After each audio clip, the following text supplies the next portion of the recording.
नमस्कार।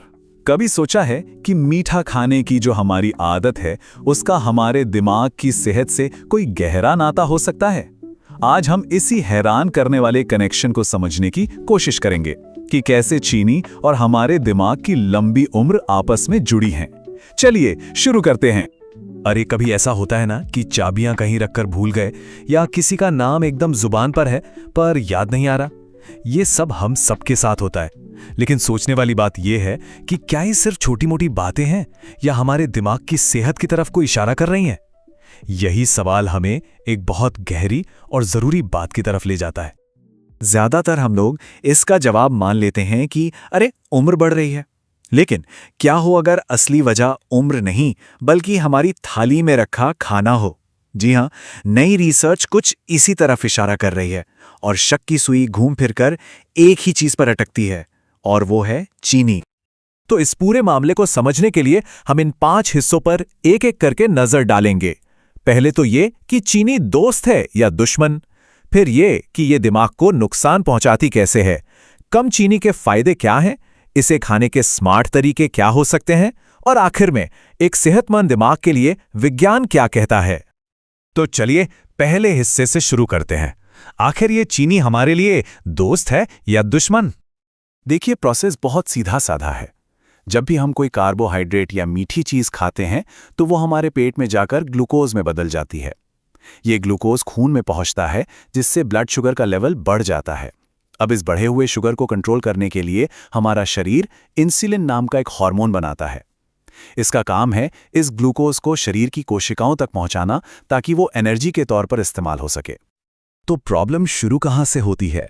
देखिए, जब बहुत ज्यादा चीनी खाई जाती है और ये बार बार होता है तो हमारे शरीर की कोशिकाएं इंसुलिन की बात सुनना एक तरह से बंद कर देती हैं।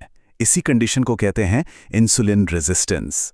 और जब ऐसा होता है तो खून में शुगर का लेवल लगातार बढ़ा रहता है और ये न सिर्फ डायबिटीज का खतरा बढ़ाता है बल्कि इसका सीधा और बहुत बुरा असर हमारे दिमाग पर भी पड़ता है। तो सवाल यह है कि ये जो इंसुलिन रेजिस्टेंस है ये हमारे दिमाग को नुकसान पहुंचाता कैसे है? चलिए दूसरे भाग में इसी को समझते हैं। चीनी हमारे दिमाग पर मूलतः 3 तरीकों से हमला करती है और ये तीनों ही बड़े विलन हैं: ऑक्सीडेटिव स्ट्रेस, क्रॉनिक इन्फ्लेमेशन यानी पुरानी सूजन, और अमाइलॉइड बीटा का जमा होना। चलिए एक एक करके इन्हें समझते हैं। सबसे पहले बात करते हैं ऑक्सीडेटिव स्ट्रेस की। इसको समझने का सबसे आसान तरीका है जंग लगना।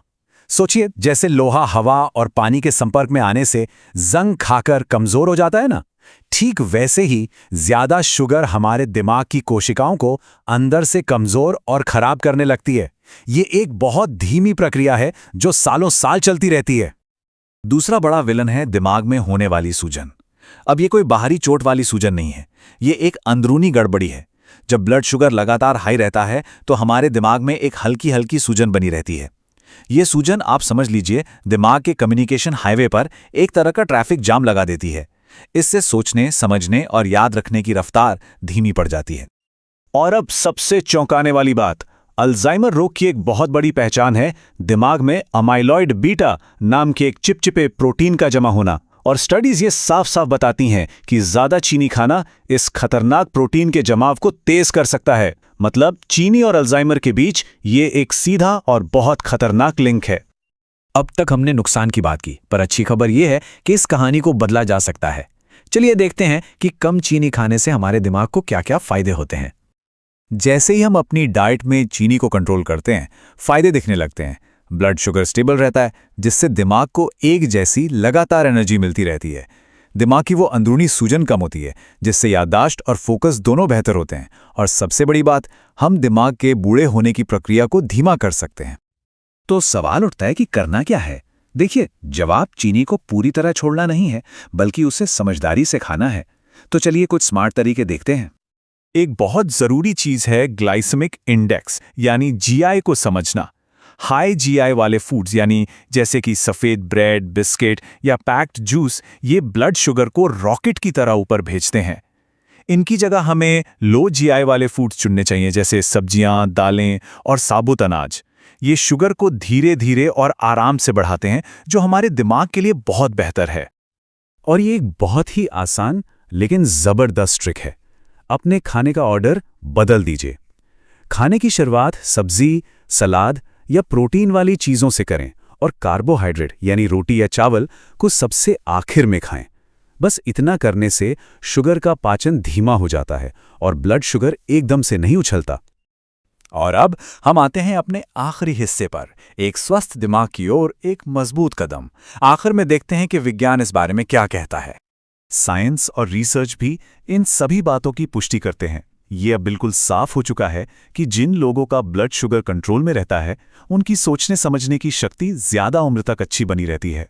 दूसरी तरफ डायबिटीज के मरीजों में अल्जाइमर का खतरा काफी ज्यादा होता है, जो सीधे सीधे ब्लड शुगर और दिमाग की सेहत के कनेक्शन को दिखाता है। तो इस पूरी बातचीत का निचोड़ ये है कि हमें चीनी से डरने की नहीं, बल्कि उसे समझने की जरूरत है।